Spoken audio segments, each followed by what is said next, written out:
My dear friends, आज हम हमारा जो रिमेनिंग पोर्शन है वो करेंगे। जो हमारा रह रहा था लास्ट वीडियो में, हमने किया था इंडिविजुअल्स के बारे में, एचयूएफ के बारे में, एओपी के बारे में, बीओआई के बारे में, शेयर होल्डर्स के बारे में, और जो समटाइम्स क्या होती है टोटल इनकम किसी और की टोटल इनकम में किसी और की टोटल इनकम को क्लब कर दिया जाता है, उसके भी प्रोविजंस हमने लास्ट वीडियो में पढ़ लिए थे। इस वीडियो में हमारा काम बाकी है प्रोसीजर का, कंपटीशन का, हम कैसे कंप्यूट करते हैं टोटल इनकम किसी इंडिविजुअल की, उसके बारे में पढ़ेंगे। अगर किसी को पहले वाले टॉपिक्स में प्रॉब्लम है तो मैं डिस्क्रिप्शन बॉक्स में उन दोनों वीडियोज़ के लिंक आपके साथ शेयर करूँगी और आप उसमें से देख सकते हैं, ईजिली आप कर सकते हैं। अब हम बात करते हैं procedure for computing total income. क्या प्रोसीजर है कंप्यूट करने का टोटल इनकम को, एक इंडिविजुअल की इनकम को हम कैसे कंप्यूट कर सकते हैं। मैंने नोट्स में से भी आपको बताया था, आज मैं फिर से आपको वो नोट्स दिखा रही हूँ। ये देखिए, इनकम फ्रॉम सैलरी, कोई भी इनकम हुई है हमें सैलरी हेड से, किसी पर्सन को सैलरी मिलती है तो वो इसके अंदर इंक्लूड कर दी जाएगी, इनकम फ्रॉम सैलरी के हेड में आ जाएगी। इनकम फ्रॉम हाउस प्रॉपर्टी, कोई हाउस प्रॉपर्टी है, लेट आउट कर रखा है उसने, कुछ भी किया तो उससे जो हमें इनकम मिलती है वो हाउस प्रॉपर्टी के हेड में आ जाएगी। इनकम फ्रॉम पीजीबीपी, जो हमें गेन होते हैं बिजनेस से या फिर प्रोफेशन से, इस हेड के अंदर वो इनकम्स आ जाएंगी। उसके बाद आता है इनकम फ्रॉम कैपिटल गेन, कोई भी एसेट ट्रांसफर करने पर हमें क्या होता है गेन होता है, वो कैपिटल गेन कहलाता है। शॉर्ट टर्म भी हो सकता है, लॉन्ग टर्म भी हो सकता है, इस हेड के अंदर वो वाली इनकम्स आ जाएंगी। फिर आता है हमारे पास income from other sources. Other sources में हमें रनिंग, जैसे हॉर्स रेसेस होते हैं, लॉटरी होती हैं, गैम्बलिंग होती हैं, एक्सेट्रा बहुत सारी चीज़ें होती हैं जो किसी हेड के अंदर नहीं आती, वो किसके अंदर आ जाती है, अदर सोर्सेज में आ जाती है। अब हम इन पांचों हेड्स का टोटल करेंगे तो हमारे पास आ जाती है gross total income, GTI. GTI में से हम लेस कर देंगे deduction under section 80C to 80U, then हमारे पास क्या आ जाएंगी टोटल इनकम। टोटल इनकम आने के बाद मैंने आपको बताया था नियरेस्ट मल्टीपल ऑफ 10, इसको क्या कर दिया जाता है, राउंड ऑफ कर दिया जाता है। वही सारी बात बुक में बताई गई है, मैं बुक में से भी रीडिंग करा दूंगी। और अगर इसी पोर्शन में किसी को प्रॉब्लम है तो फर्स्ट वीडियो में ये एकदम अच्छे से डिस्क्राइब मैनर में आपको समझाया हुआ है, आप उसमें से भी समझ सकते हैं। राउंड ऑफ कैसे करते हैं, लेट अस सपोज हमारे पास एक टर्म है 1486, 86 है तो 6 क्या है, 5 से बिगर है, तो हम इसको क्या करेंगे राउंड ऑफ करके 1490 लिखेंगे।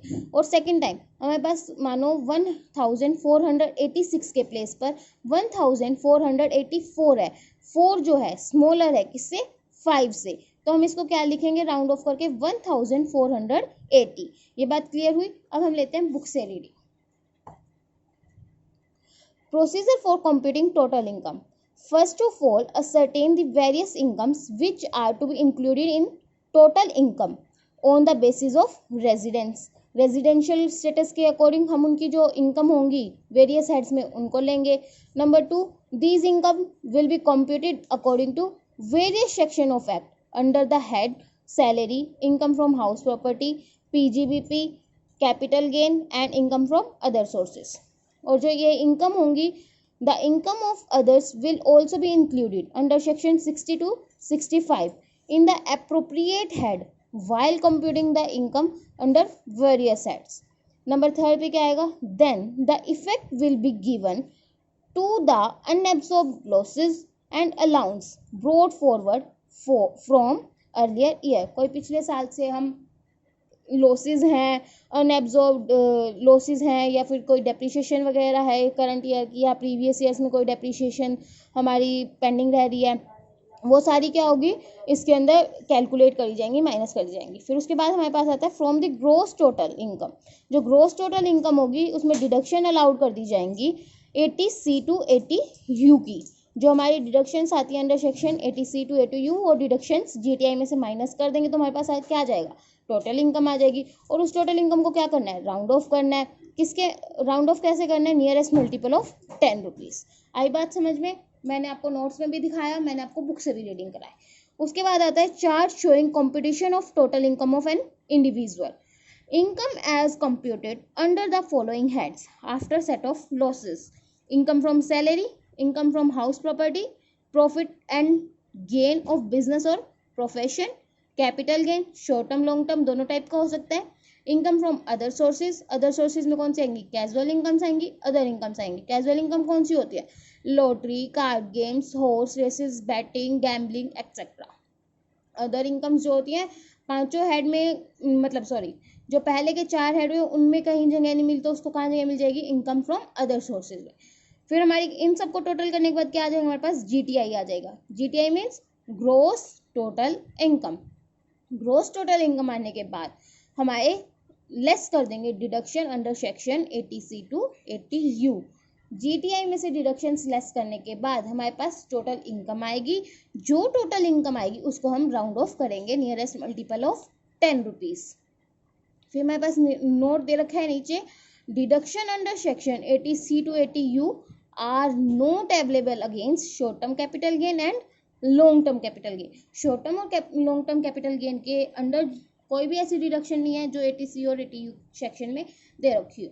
ये हमारी जो थ्योरी है वो इस चैप्टर की कंप्लीट होती है। अब हमारे पास आते हैं क्वेश्चंस। फर्स्ट क्वेश्चन आता है, फर्स्ट इलस्ट्रेशन, इसको हम सॉल्व करेंगे।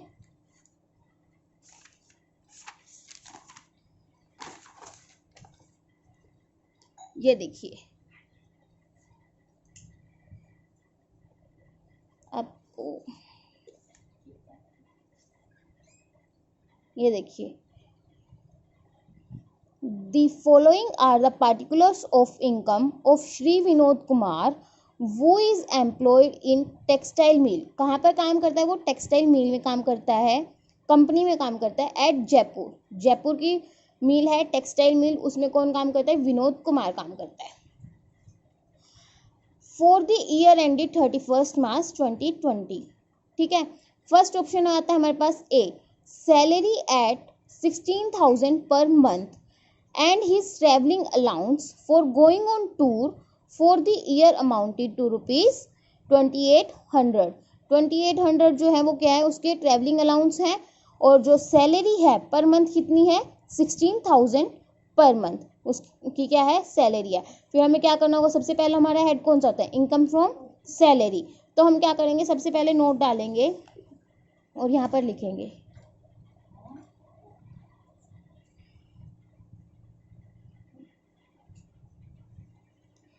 इलस्ट्रेशन फर्स्ट, और लिखेंगे इनकम फ्रॉम सैलरी।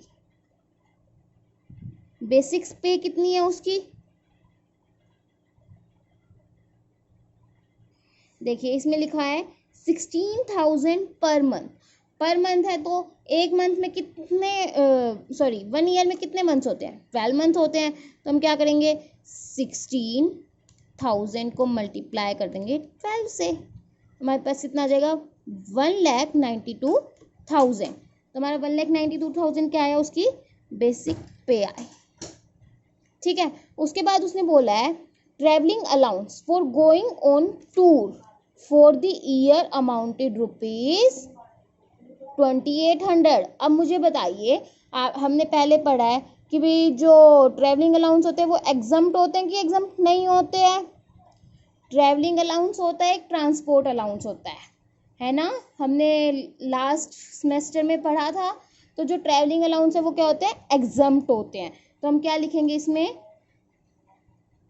हम इसमें लिखेंगे ट्रैवलिंग अलाउंस क्या होते हैं, एग्जम्प्ट होते हैं। ठीक है, उसके बाद हमारे पास आता है B portion, he contributes at the rate 13% to his recognized provident fund, to which the company contribute an equal amount. The interest on provident fund amounted rupees 4,500। इससे पहले देखो कि भाई हमें पहले पूरा क्वेश्चन पढ़ना होगा। मान लो इनकम फ्रॉम सैलरी की कोई और दे रखी होगी और हम स्टैंडर्ड डिडक्शन माइनस कर दें तो वो गलत हो जाएगा ना, तो इसलिए हम पहले क्या करेंगे, पूरा क्वेश्चन रीड आउट करेंगे। फिर ये तो किसकी इनकम हो गई, है तो सैलरी हेड की, लेकिन हम पहले आगे की ट्रांजेक्शन्स भी पढ़ लेते हैं। उसने क्या किया, ही ओन्स 2 बंगलोज, ये किसकी है, house property, of which is let out rupees 2,000 per month, and the other is occupied by him for his residence, the annual rental value of the same being rupees 1,960। He was paid 200 as ground rent and insurance charges in respect of the first bungalow and 150 in respect of second The municipal tax paid by him in respect of 2 bungalows amounted to rupees 4,000 and 1,800 respectively, and he spent 3,000 on whitewashing and petty repairs in respect of both the bungalows. He received rupees 8,500 as interest on government security and 4,475 as dividend from a domestic company. ठीक है. He has insured his life in 2016 and pays an annual premium of rupees 2,000 on his policies of rupees 30,000. Compute his total income of the assessment year 2021. इसमें देखो हमने देखा कि भी कहीं पे भी नहीं दे रखा, उसके बारे में तो नहीं दे रखा ना, तो हम क्या करेंगे, सीधा क्या करेंगे हम, बस हमारे पास 2 ही हैं, ये वाली हमने लिख ली. ही कॉन्ट्रीब्यूट्स 13% ऑफ हिज आरपीएफ. उसने आरपीएफ में कितने रुपए जो कितने परसेंट है डिपॉजिट कराए हैं, 13%. और हमें कितने अलाउड हैं, 12%. 12% है ना, तो 1% क्या हो गया, एक्स्ट्रा हो गया. तो हम क्या करेंगे, कॉन्ट्रीब्यूशन इसमें लिखेंगे, ऐड हो जाएगा सैलरी में जो एक्स्ट्रा है, हम क्या लिखेंगे, कॉन्ट्रीब्यूशन टू आरपीएफ. अब हमें क्या करेंगे, इसमें सैलरी का 1,92,000 है, उसका क्या करेंगे, 1% कैलकुलेट करेंगे. अब हम 1% कैलकुलेट करेंगे तो हमारे पास क्या आ जाएगा, इसका अमाउंट 1920. ठीक है, ये हमारे पास क्या आ गया, इनकम फ्रॉम सैलरी आ गया. अब इसमें से लेस क्या कर देंगे, जो हमारे स्टैंडर्ड डिडक्शंस है,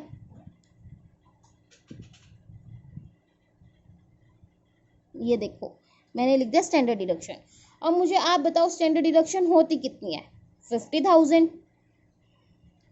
तो ये हमारे पास आ गया 50,000. तो अब हम कैसे करेंगे, 1,92,000 जो हमारी क्या थी, इनकम थी, बेसिक पे थी, प्लस में ट्रैवलिंग अलाउंस क्या हो गए, एग्जम्प्ट हो गए, 1920 इसमें प्लस किया तो यह आ गया 1,93,920. अब माइनस कितने कर देंगे हम इसमें से, 50,000 जो कि हमारी क्या है, स्टैंडर्ड डिडक्शन है. हमारे पास क्या आ जाएगी, इनकम फ्रॉम 1,43,920. हमारे पास क्या आ गई, ये income from salary. I am right, I am right, है ना. क्या किया हमने, इसकी बेसिक पे को और इसका जो कंट्रीब्यूशन था, एक्स्ट्रा कंट्रीब्यूशन था, उसको ऐड किया, लेस कर दी स्टैंडर्ड डिडक्शन. हमारे पास क्या आ गई, इनकम फ्रॉम सैलरी आ गई. इनकम फ्रॉम सैलरी आने के बाद हमारे पास क्या, नेक्स्ट हेड कौन सा होता है, नेक्स्ट हेड हमारे पास होता है इनकम फ्रॉम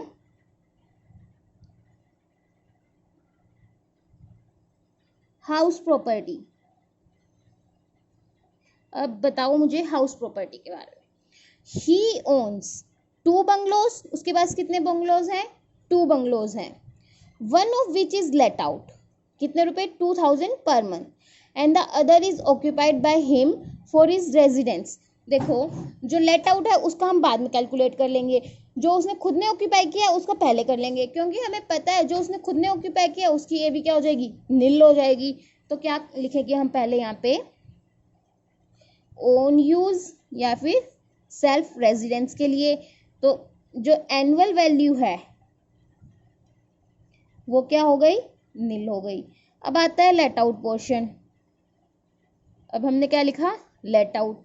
लेट आउट के लिए क्या दे रखा है, जो लेट आउट करता है कितने रुपए में करता है, 2,000 पर मंथ करता है, 2,000 रुपये महीने के हिसाब से वो रेंट वसूल लेता है.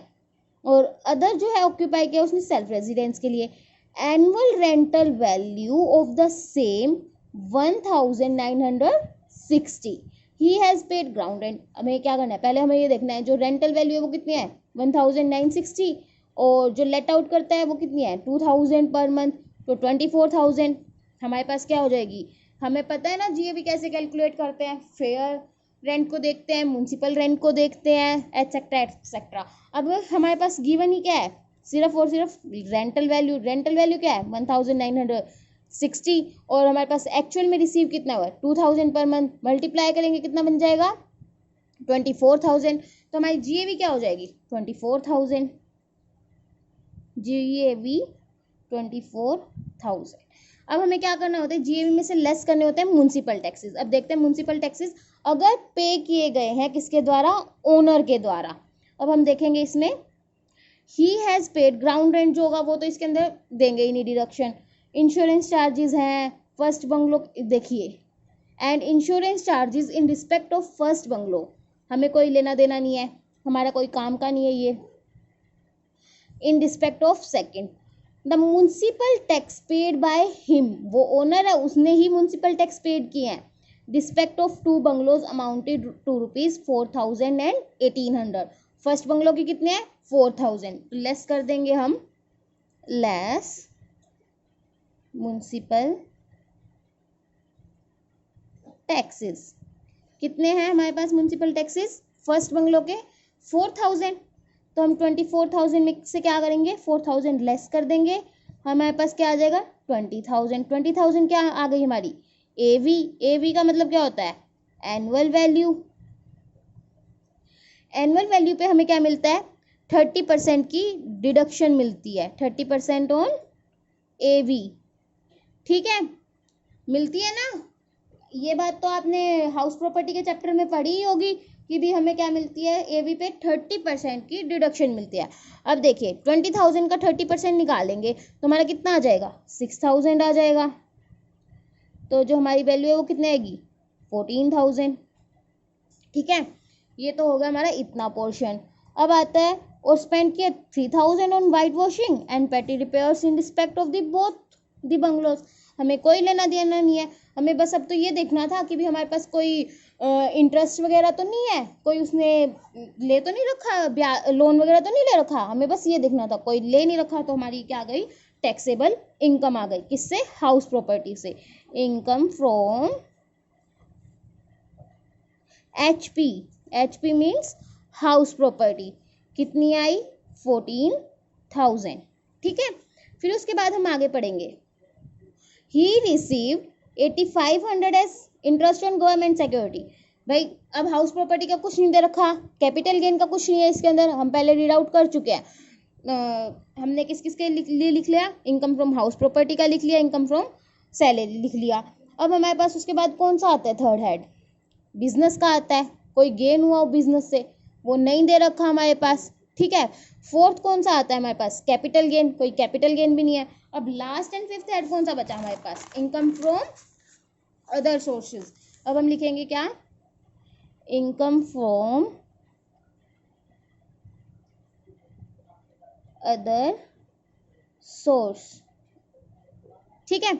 अब हमारे पास क्या दे रखा है he received 8,500 as interest on government security, 4,475 as dividend from a domestic company.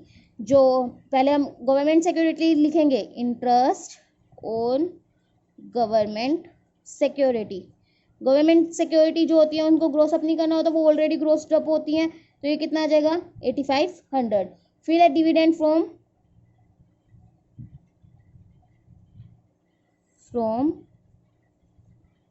Domestic company, जो कि क्या होता है एग्जम्प्ट होता है, ठीक है। फिर हमारे पास क्या रखा है he has insured his life, ये तो भाई बाद में देखेंगे डिडक्शन के टाइम पे, अभी तो हमारा कुछ काम का है ही नहीं, तो हम क्या कर देंगे इसको टोटल कर देंगे। टोटल भी क्या करना है सीधा 8,500 आ जाएगा। फिर अभी हम यहाँ पे क्या लिखेंगे income from IOS, income from other sources. अब क्या करना है हमें, मैंने आपको बताया था जैसे पांचों में से जिस जिसकी इनकम दे रखी है उन सबको क्या करना है ऐड करना है। इस क्वेश्चन में हमारे पास किस किस की इनकम है, इनकम फ्रॉम सैलरी है, इनकम फ्रॉम हाउस प्रॉपर्टी है, इनकम फ्रॉम अदर सोर्सेज है। तो अब हम क्या करेंगे GTI निकालेंगे, GTI मतलब ग्रोस टोटल इनकम,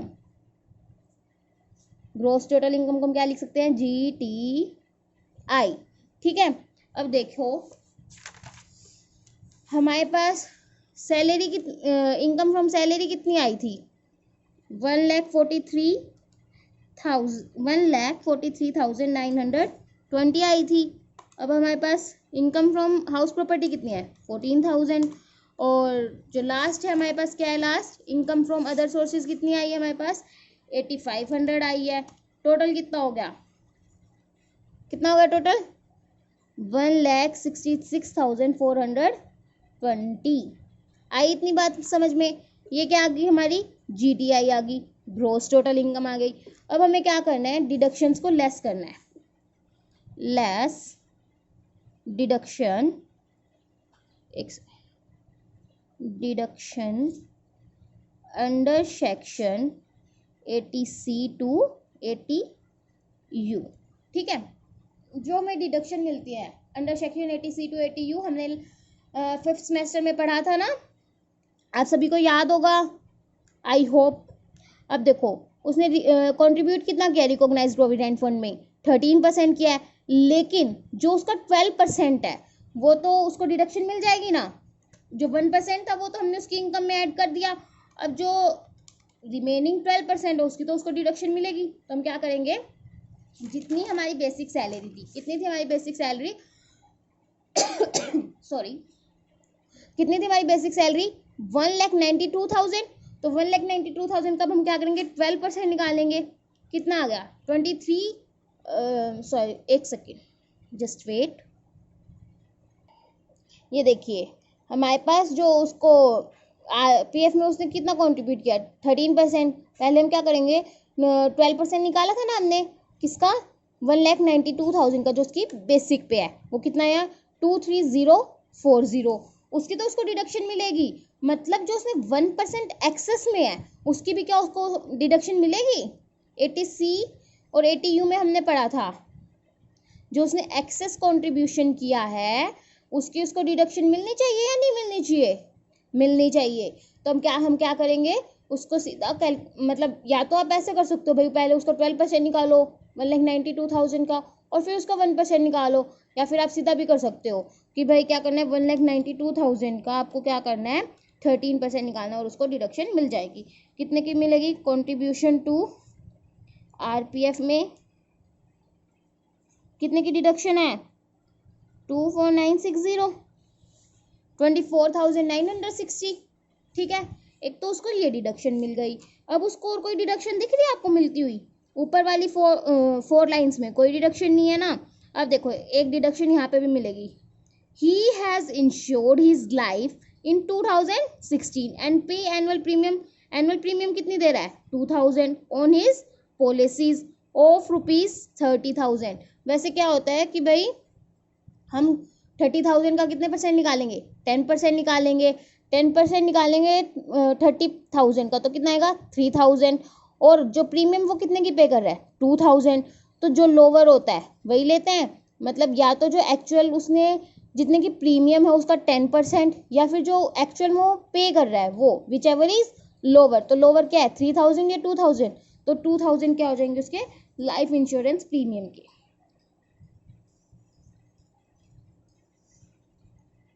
कितने हो जाएंगे? 2,000। आई इतनी बात समझ में?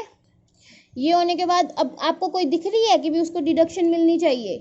आई थिंक सो कोई डिडक्शन बाकी रही नहीं। फिर भी हम एक बार रीड आउट कर लेते हैं। फर्स्ट पॉइंट में था सैलरी और ट्रैवलिंग अलाउंस। ट्रैवलिंग अलाउंस की तो ना ही तो उसकी इनकम में हुई, और मतलब हमने इनकम में प्लस नहीं किया, तो फिर यहाँ पे डिडक्शन किस बात की? डिडक्शन तो मिलेगी ही नहीं क्योंकि वो एग्जाम्प्ट हो गया ट्रैवलिंग अलाउंस। फिर आया हमारे पास किसका आया था? RPF का आया था। RPF में जो डिडक्शन मिली थी हमने उसको पहले ही दे दी। इंटरेस्ट की उसको डिडक्शन मिलेगी नहीं। ठीक है, और जो 2 बंगलो ये सैलरी का उसका सॉरी हाउस प्रॉपर्टी का आ गया, इसमें भी उसको कोई डिडक्शन नहीं मिलनी क्योंकि 30% होती है AV पे, जो हमने पहले ही दे दी थी। फिर गवर्नमेंट सिक्योरिटीज़ वाले में भी कुछ नहीं मिलेगी उसको। जो डिविडेंड मिला उसको डोमेस्टिक कंपनी से वो एग्जम्प्ट होता है। और ये लाइफ इंश्योरेंस वाली हमने दे दी। हमने GTI कैलकुलेट कर ली थी। GTI कैलकुलेट करने के बाद हमें अब क्या कैलकुलेट करना है? Total income. Total income calculate करने के लिए क्या करेंगे? जो GTI आई है कितनी आई है? 1,60,000। कितनी आई है हमारी? बताओ भाई।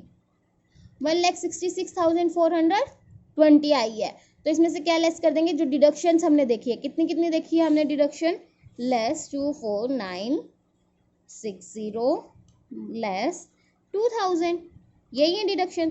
तो हमारी क्या आ गई है 139460, ये हमारी आ गई TI, टोटल इनकम।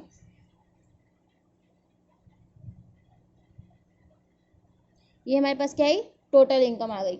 आई बात समझ में। अब आप बताइए, इसको राउंड ऑफ करने की जरूरत है, नहीं है। क्यों नहीं है, क्योंकि इसमें देखिए लास्ट में क्या है, ये नियरेस्ट मल्टीपल 10 के ही है, तो इसको जो वो राउंड ऑफ करने की ज़रूरत नहीं है। ये हमारी क्या आ गई, टोटल इनकम आ गई। हमने पहले क्या किया, इनकम फ्रॉम सैलरी लिया, फिर हमने क्या किया, इनकम फ्रॉम हाउस प्रॉपर्टी लिया, फिर हमने लिया इनकम फ्रॉम अदर सोर्सेज, और फिर लास्ट में हमने क्या किया, इन सबको टोटल करके GTI निकाला और उसमें से लेस कर दी deduction under section 80C to 80U, और डिडक्शंस लेस करने के बाद हमारे पास आ गई total income of an individual. ये सारे क्वेश्चंस ऐसे ही होंगे। अगर फिर भी आपको इनमें कोई प्रॉब्लम आती है तो मुझे ज़रूर बताएं, कमेंट सेक्शन में कमेंट करके बताएं। अगर आप लोग मुझे नहीं बताएंगे तो मुझे पता कैसे चलेगा, कमेंट करें ज़रूर। और आपको मेरी वीडियो अच्छी लगी हो, आपको समझ में आ रहा हो, तो इसको please please please like and share and subscribe जरूर करें, और बेल आइकन को प्रेस करना तो बिल्कुल भी ना भूलें, क्योंकि अगर आप बेल आइकन को प्रेस नहीं करोगे तो आपको नोटिफिकेशंस नहीं मिलेंगे, नोटिफिकेशंस नहीं मिलेंगे तो आप आगे कैसे करेंगे। आगे ये चैप्टर तो कंप्लीट हो गया, अगर आपको कोई प्रॉब्लम आएगी तो मैं फिर आपको सॉर्ट आउट करके उसकी वीडियो बना के भेजूंगी।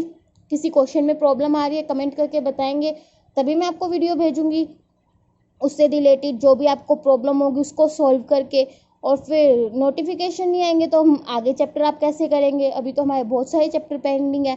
So thank you for watching my video, and like share and subscribe करना ना भूलें। Thank you so much.